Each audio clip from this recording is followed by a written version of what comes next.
Hi there, wig lover. This is Heather from CysterWigs.com, and today I'm bringing you a very popular long curly Amore wig called Brittany. And the color on Brittany is Strawberry Swirl. Strawberry Swirl, and I'll get into this color real quick. There's some natural light coming in through the window, so artificial light over here. I'm gonna go ahead and zoom in. Okay, so as you can see, there's a light auburn base. And on top of that light auburn base, you have this sort of ashy blonde highlight. It's very pale. I'd say it's probably like a 22 or something similar. Very light, pale, ash blonde. So a lot of people ask me, hey Heather, what's the difference between a regular highlight pattern, a chunk highlight pattern, and a swirl? Well, since I've got a swirl on, I'm gonna go ahead and just explain that to you. Okay, so a chunk has big highlights, kind of like this big highlight here, all kind of throughout, usually, or right towards the front. And that's a chunk. Big, generous highlights. And then when you have a traditional highlighting scheme, you know, you get more like these little highlights like you see here throughout, and sometimes they'll be just in the front, sometimes they'll be all over the top. Very rarely they'll be all throughout, but generally speaking they're concentrated towards the top. A swirled color, on the other hand, alternates these big highlights with the little highlights, and they're all throughout, so it's kind of hard to tell what the base color is and what the highlight color is because there's just so much highlighting. So if you see a color like Amore has another color called Chocolate Swirl, if you see a color like that and you don't like highlights, stay away. Do not buy a swirled color if you are highlight averse, because as you can tell, a swirled color is not lightly highlighted. It's got lots and lots of highlights, and those highlights go all the way to the bottom. They're all throughout the hair. Why is this wig so popular?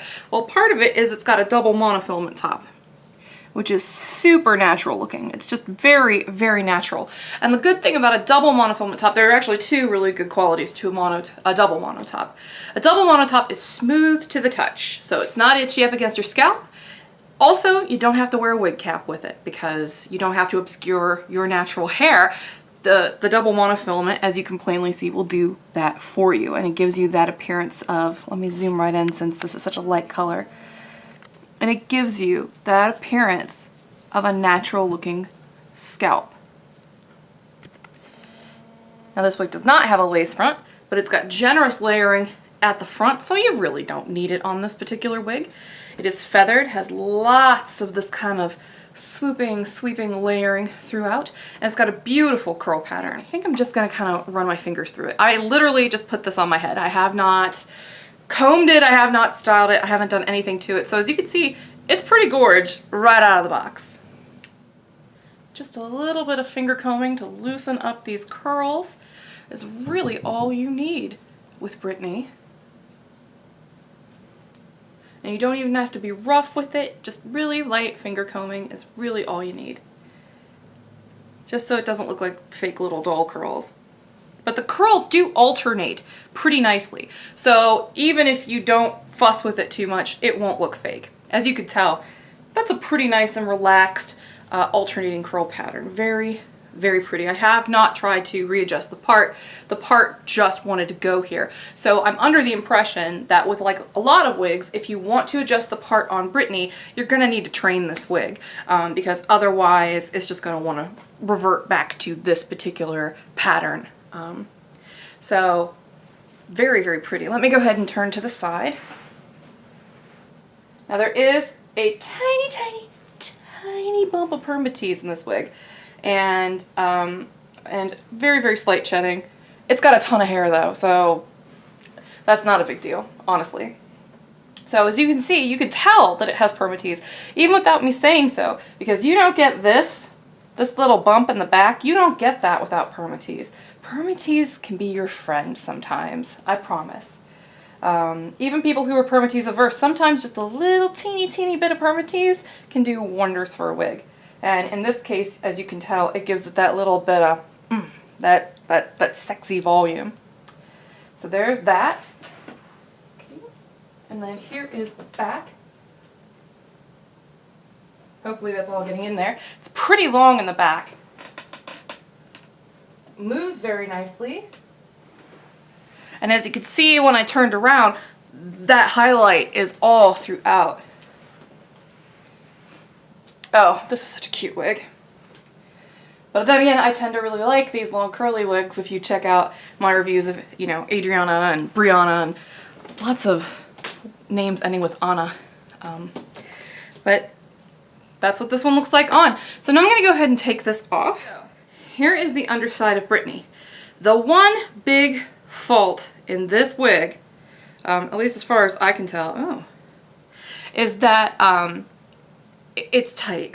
You know, as I've mentioned in other videos of these Amore wigs and of Noriko, they fit tight on me. They're not necessarily uncomfortable, but they're just, they don't go on easily. And you'll see that when I put this on. It does require a little bit of maneuvering to get my head into this wig.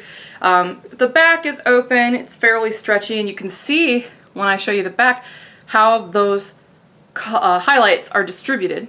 You can see that you've got, you know, basically 3 wefts of the auburn for every 1 weft of the sort of light ashy blonde, and it does go all the way to the bottom. So there you go.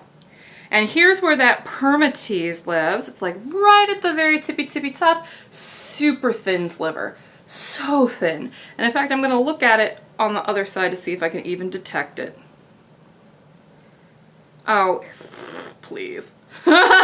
It's, I mean, okay, here's the whole monotop. All the way back, it's behind the monotop, which is a great place to camouflage it because the hair is never going to expose that. And it's just that tiny bit like that right there.